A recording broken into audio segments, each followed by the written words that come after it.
So today, let's talk about how AI is being limited more and more every day from a survival context. The guardrails on AI are becoming an anti-survival factor. The creators of AI have been systematically tightening the guardrails and the safety features of the various AIs to limit their usefulness to people modeling survival situations, World War III, radiation issues, gunsmithing, weaponry, and day-to-day survival issues. I do a lot of modeling on AI for different long-term survival scenarios, including nuclear winter. And the nuclear winter scenarios include full World War III, just war between India, Pakistan, and war in the Middle East, and a combination of Middle East, India, Pakistan war. Now, AI is systematically being limited so that you can't ask about nuclear targeting data, radiation fallout patterns. They're becoming more and more restricted. When I asked it questions about guns and gunsmithing as a time-saving device, what I could do with subjects I could research 2 months ago, it will not answer any questions about today. One instance is barrel threads. So I did a study about 6 months ago looking at the surplus coming out of Europe, where a lot of the European countries, due to economics and declines in the shooting sports and regulation, are dumping a lot of weapons surplus. If you look in the region of Norway, there's a lot of suppressor adapted hunting weapons there. So I asked Microsoft AI, known as Copilot, to tell me what thread pitches are used by Norwegian gunsmiths. And then I asked them which thread pitches are used by Swedish gunsmiths, and then German and Austrian. And it would go through and give me the full list of metric threads and the few English thread pitches they used, what calibers they were used for. It gave me a lot of useful data. Now when I ask it that question, it won't give me any information due to safety concerns that it may be used to construct a weapon. When I was doing some of my drone analysis in some of the drone scenarios, I would ask AI what the blast radius, the lethal radius, and safety radius of various munitions were.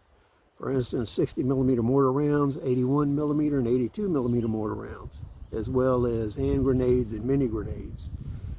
Last year, it would give me that data in depth. This year, it won't answer any of those questions. It won't give me any information in those areas due to safety concerns of the AI management. Now, one thing people don't understand is AI is predominantly programmed by humans, and they set the guardrails. And there's many other instances of limiting AI that I've run into in the last 2 months. It all seems to figure around anything that would help you survive SHTF. The powers that be are regulating and censoring based on safety. And in reality, what the powers that be are doing is they are diminishing safety of the population by not allowing them to have a lot of information that would assist them in SHTF. So the World War III, the wars all around the world that are currently going on, the food situation, and economic collapse, a lot of the data that would be very useful to people, the masters of AI have eliminated your access to it. So the anti-survival factors surrounding AI are increasing. I still find it useful to do environmental scenarios. I looked at nuclear winter, a lot of radiological experiments and things like that, and a lot of engineering work, which saves me weeks of work. So using AI, I can do some studies in 15 minutes that would take me a week to do, looking the stuff up and calculating it by hand. I found a lot of useful information using AI. When you model most SHTF scenarios, including nuclear winter, volcanic winter, World War III, localized wars, regional wars, you find out that the primary surviving food source are feral hogs.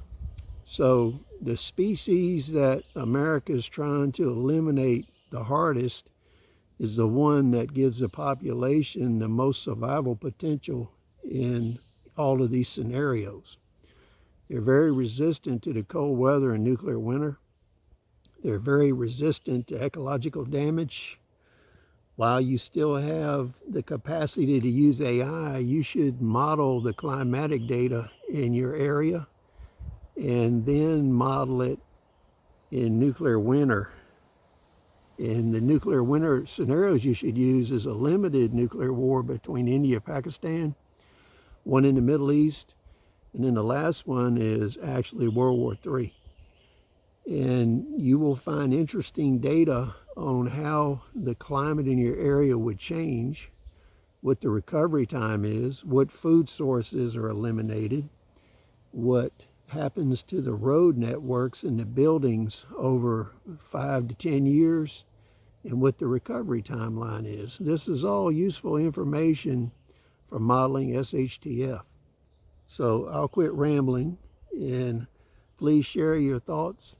We'll see you on the next video.